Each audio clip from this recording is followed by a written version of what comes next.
우리는 살면서 수많은 고통을 만납니다. 갑작스러운 이별, 질병, 실패, 혹은 누군가에게 받은 깊은 상처 같은 것들 말이죠. 이런 고통은 우리가 원치 않아도 삶이라는 긴 여행길에 불쑥 나타나는 불청객과 같습니다. 마치 비가 오는 날을 우리가 막을 수 없는 것처럼 고통 그 자체를 피하는 것은 불가능에 가깝습니다. 하지만 괴로움은 다릅니다. 고통이 비를 맞는 것이라면 괴로움은 비에 젖은 채 왜 하필 오늘 비가 오는 거야? 내 인생은 왜 항상 이 모양이지 하며 스스로를 더 깊은 늪으로 밀어넣는 과정입니다. 비는 맞을 수밖에 없지만 그 비를 맞으며 얼마나 더 오래, 더 깊이 힘들어할지는 우리가 선택할 수 있다는 이야기입니다. 오늘 이 오디오북에서는 고통과 괴로움의 미묘하지만 거대한 차이를 10가지 이야기를 통해 하나씩 깊이 있게 살펴보려고 합니다.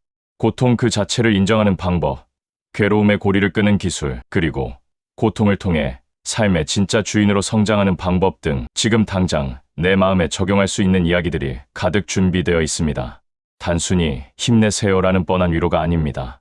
내 마음을 옭아매고 있는 진짜 범인이 누구인지 확인하고 그 범인의 손에서 삶의 주도권을 다시 찾아오는 아주 현실적이고 단단한 마음 공부를 함께 시작해 보려고 합니다.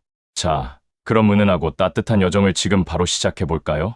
첫째, 고통과 괴로움은 엄연히 다른 존재임을 인정하기. 가장 먼저 우리는 고통과 괴로움이 서로 다른 존재라는 것을 명확히 인식해야 합니다. 많은 사람들이 고통이 생기면 곧바로 괴로움도 필연적으로 뒤따른다고 생각하지만 이는 오해입니다. 고통은 1차적인 사건입니다. 마치 길을 가다 돌부리에 걸려 넘어져 무릎이 깨지는 것과 같죠. 그 자체로 아프고 피할 수 없습니다. 반면 괴로움은 그 고통에 우리가 2차적으로 덧붙이는 생각의 덩어리입니다. 나는 왜 이렇게 멍청하게 돌부리를 못 봤지? 앞으로도 계속 이렇게 살면 어쩌지? 그 돌을 거기 둔 사람은 누구야 하며 과거를 후회하거나 미래를 불안해하는 마음이죠. 무릎이 깨진 고통은 우리가 막을 수 없었지만 그 고통에 대한 우리의 반응인 괴로움은 우리가 다른 방향으로 이끌 수 있습니다. 이 차이를 인정하는 순간 괴로움에서 벗어날 수 있는 첫 번째 열쇠를 쥐게 됩니다. 둘째, 고통을 불행이 아닌 경험으로 바라보는 시선. 우리는 고통을 만날 때 본능적으로 그것을 불행의 증거로 삼곤 합니다. 내 인생은 왜 항상 고통스러운 일만 생기지? 나는 참 불운한 사람이야 하며 고통 그 자체에 불행이라는 꼬리표를 강하게 붙이는 것이죠. 하지만 고통은 그저 삶의 일부일 뿐입니다. 밤이 되면 어두워지는 것이 불행이 아니듯 삶의 고통이 찾아오는 것도 불행의 증거가 아닙니다. 고통을 불행이 아닌 경험으로 바라보세요. 아, 나에게 이런 아픈 경험이 찾아왔구나. 이 고통은 나에게 어떤 메시지를 전하려는 걸까 하고 그저 하나의 사건으로 바라보는 시선이 필요합니다. 고통에 불행이라는 무거운 가치를 부여하지 않을 때 고통은 그저 지나가는 바람처럼 느껴질 수 있고 그 바람이 전하는 진짜 교훈을 얻을 수 있습니다. 셋째, 괴로움의 진짜 원인은 내 밖의 고통이 아닌 내 안의 반응. 많은 사람들이 괴로움의 원인을 외부에서 찾습니다. 그 사람이 나에게 상처를 줘서 내 상황이 너무 나빠서 괴롭다고 생각하죠. 하지만 사실 괴로움의 진짜 범인은 외부의 고통이 아니라 그 고통을 대하는 우리의 내면의 반응입니다. 똑같은 상황에서도 어떤 사람은 크게 괴로워하지만 어떤 사람은 담담하게 받아들이기도 합니다. 이는 괴로움의 크기가 외부의 자극에 비례하는 것이 아니라 우리가 그 자극을 어떻게 해석하고 반응하는지에 달려있다는 것을 보여줍니다. 내가 통제할 수 없는 외부의 상황에 탓을 돌리는 대신 내가 통제할 수 있는 내 마음의 반응에 집중하세요. 괴로움의 고리를 끊는 힘은 오직 내 안에 있습니다. 넷째, 고통의 순간, 과거의 후회와 미래의 불안을 끄는 기술. 괴로움은 주로 과거의 후회나 미래의 불안을 먹고 자랍니다. 고통스러운 사건이 생기면 우리는 끊임없이 그때 그러지 말았어야 했는데 하며 과거의 후회로 괴로워하거나 앞으로 더 나쁜 일이 생기면 어쩌지 하며 미래의 불안으로 괴로워하죠. 이 괴로움을 끊기 위해서는 오직 현재라는 시간에 머물러야 합니다. 지금 이 순간 내가 느끼는 고통 그 자체에만 집중하세요. 무릎이 깨졌다면 그저 무릎이 아프다는 감각에만 머무르는 것입니다. 그 감각에서 과거의 후회나 미래의 불안이라는 불청객들을 쫓아내세요. 지금 여기의 순간에만 머무를 때 괴로움은 힘을 잃습니다. 다섯째, 왜 나만이라는 피해자 의식을 내려놓는 용기. 고통이 찾아오면 우리는 본능적으로 왜 하필 나인가 하는 피해자 의식에 빠지곤 합니다. 세상에 수많은 사람들이 있는데 왜 나에게만 이런 일이 생기지? 나는 참 불공평한 대우를 받고 있어 하며 스스로를 피해자로 규정하는 것이죠. 하지만 고통은 모든 사람에게 찾아옵니다. 내가 피해자라는 생각은 나를 더 약하게 만들고 괴로움의 늪으로 더 깊이 밀어넣을 뿐입니다. 왜 나만이라는 생각 대신 누구나 살면서 고통을 만날 수 있다. 나에게 찾아온 이 고통은 특별한 불행이 아니다. 하고 담담하게 받아들이세요. 내가 피해자가 아니라는 사실을 받아들이는 용기가 괴로움에서 벗어나 삶의 주인이 되는 시작입니다. 여섯째, 고통을 인정하고 환대하는 것이 진짜 치유의 시작. 많은 사람들이 고통이 찾아오면 그것을 부정하거나 억누르거나 쫓아내려 애씁니다.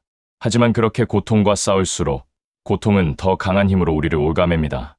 고통을 거부하는 행위 자체가 또 다른 고통이 되고 그것이 괴로움으로 번지기 때문입니다. 진짜 치유는 고통을 부정하는 것이 아니라 인정하고 환대하는 것에서 시작됩니다. 아, 나에게 이런 고통이 찾아왔구나. 내 마음이 지금 참 아프구나 하고 그저 인정해주는 것입니다. 마치 아픈 아이를 안아주듯이 나에게 찾아온 고통을 따뜻하게 안아주세요. 고통을 인정하고 환대할 때 고통은 더 이상 나와 싸워야 할 적이 아니라 나를 더 깊은 사랑으로 이끄는 안내자가 됩니다. 일곱째, 괴로움을 끄는 가장 강력한 도구, 감사와 사랑. 괴로움이라는 어둠을 쫓아내는 가장 강력한 빛은 감사와 사랑입니다. 고통스러운 상황 속에서도 감사할 일들을 찾아보세요. 비록 아프지만 여전히 나를 사랑해주는 가족이 있어서 감사하다. 이 고통을 통해 삶의 소중함을 깨달을 수 있어서 감사하다 하고 감사한 마음을 표현하는 것입니다. 또한 나 자신과 타인을 향한 따뜻한 사랑의 마음을 키워가세요. 고통을 통해 더 깊은 연민과 포용의 마음을 배울 수 있습니다. 감사와 사랑의 마음은 괴로움이라는 어둠이 머물 공간을 없애고 내 마음을 밝고 따뜻한 에너지가 가득한 공간으로 만듭니다. 여덟째, 고통을 통해 삶의 진짜 주인으로 성장하는 방법. 고통은 그 자체로 아프고 힘들지만 한편으로는 우리가 삶의 진짜 주인으로 성장하는 중요한 계기가 되기도 합니다.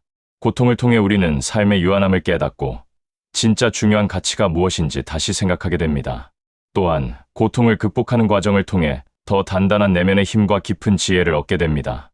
고통을 만났을 때 그것을 단순히 피해가려 하지 말고 그 고통이 전하는 진짜 교훈을 얻으려 애쓰세요. 이 고통은 나에게 어떤 성장을 요구하는 걸까? 이 고통을 통해 나는 어떤 사람으로 거듭나야 할까? 하고 질문을 던지는 것입니다.